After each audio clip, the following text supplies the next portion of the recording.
Bom, pessoal, as questões do Enem que envolvem a relação entre religião e política, elas são bastante reincidentes. Desde aquelas temáticas que se iniciam no início da Idade Moderna com a Reforma Protestante, até mesmo na Idade Contemporânea, quando nós pegamos questões relacionadas a conflitos árabes e israelenses que apresentam a questão religiosa como uma temática presente.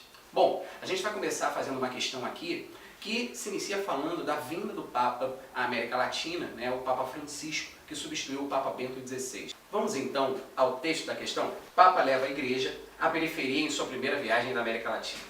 Ir à periferia, ajudar os mais pobres, lutar pela justiça social. Esta foi a mensagem do Papa Francisco em sua primeira viagem à América Latina, que recebeu elogios de analistas e antigos expoentes da teologia da libertação. Foi revolucionário para o que estávamos acostumados nos últimos 30 anos, porém, foi mais uma revolução simbólica, já que Francisco não quer mudar a doutrina, declarou à AFP o teólogo Fernando Altmaier da Pontifícia Universidade Católica de São Paulo. João Paulo II apelava para o coração, enquanto Bento XVI apelava para o cérebro. Francisco, por sua vez, tem uma mensagem visceral, é como um soco no estômago. Sua mensagem é para que a Igreja se descentralize e vá para as periferias confortar as pessoas, compartilhar, acrescentou Altmaier. As pessoas o chamam de Papa do Povo e ele tem sido fiel a esta alcunha. Em 7 dias se aproximou de dezenas de fiéis, com abraços calorosos, beijou crianças, tomou o mate oferecido por desconhecidos enquanto desfilava no Papa Móvel descoberto. Brincou e falou ao povo de uma favela no Rio de Janeiro com descontração. E aí vemos o texto da questão. Após o conturbado processo de transição entre Bento XVI e Francisco, o atual pontífice, manteve a agenda papal visitando a cidade do Rio de Janeiro para participar dos eventos pertencentes à Jornada Mundial da Juventude, realizada na cidade em julho de 2013.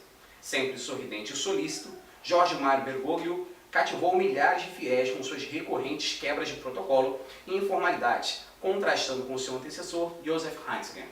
Durante o século XX, inúmeras alterações protocolares e práticas ocorreram, sobretudo após o Concílio Vaticano II, entre 1961 e 1965, iniciado no Pontífice de João XXIII e concluído no de Paulo VI. Marque dentre as opções abaixo aquela que corresponde a uma das determinações de tal concílio. Pois bem, o texto da questão pede para que a gente faça uma reflexão acerca da postura do Papa Francisco e da própria transformação que a Igreja Católica vive na contemporaneidade, no seu interior, na sua organização, na sua hierarquia. A questão pede para que a gente reflita acerca do Concílio Vaticano II, que foi realizado na década de 60 e que promoveu uma série de transformações no interior da Igreja. O concílio anterior, que havia promovido uma quantidade significativa de transformações, foi o Concílio de Trento, realizado por 18 anos no século XVI, entre os anos de 1545 e 1563. O Concílio de Trento é tão significativo que o próximo só foi realizado no século XIX, o Concílio Vaticano I. Com relação ao Concílio Vaticano II, quais são as alterações mais verificáveis, aquelas mais profundas? Há uma tentativa de popularização dos novos ritos da Igreja Católica. Nós temos aí uma transformação das práticas, por exemplo, de celebração. O celebrante, que pode ser um papa, um bispo ou, mais comumente, um padre, ele agora vai se dirigir diretamente ao público, não mais celebrando as missas e qualquer evento religioso de costas virado para o altar, como era a prática até a década de 60 do século XX.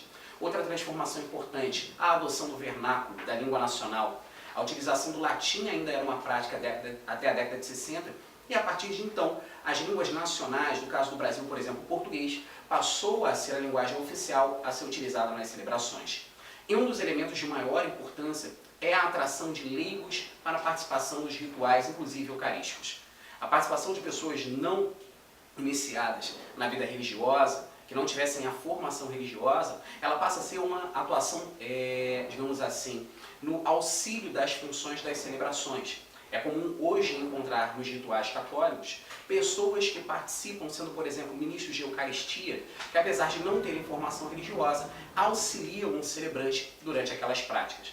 Visto isso, vamos procurar em cada uma das alternativas a resposta correta. Alternativa A, nós temos lá a utilização do vernáculo para a produção do texto bíblico.